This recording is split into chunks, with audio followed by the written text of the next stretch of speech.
Welcome to Srilakshmi channel. நாம் வெண்டைக்காய் எள்ளு கறி தான் இப்போ பண்ண போகிறோம். வாங்க எப்படி செய்யலான்னு. எண்ணெய் காஞ்சதும் கடுகு பருப்பு போட்டுக்கிறோம். இப்போ வெங்காயம் கருவேப்பிலை போட்டாச்சு. வெங்காயம் வதங்கினதுக்கப்புறம் தக்காளி போடணும். இப்போ வெங்காயம் வதங்கிட்டு தக்காளியை போட போகிறோம். ஒரு வெங்காயம் ஒரு தக்காளி. தக்காளி வதங்க உப்பு போட்டுக்கிறோம். அரை ஸ்பூன் மிளகாய் பொடி போட்டுக்கிறோம். கொஞ்சம் மஞ்சள் தூள் போட்டுக்கிறோம். இப்போ வெண்டைக்காவை போட்டுக்கிறோம். ஒரு ஸ்பூன் தண்ணி விட்டுக்கிறோம். இப்போ வெண்டைக்காய் நல்லா வதங்கிட்டுருக்கு பாருங்கள். இன்னும் கொஞ்சம் வேகணும் வெண்டைக்காய்.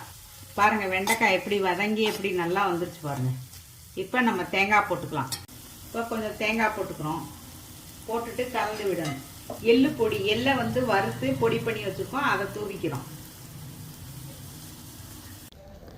இப்போ நம்மளோட வெண்டைக்காய் எள்ளு கறி ரெடி ஆயிடுச்சு.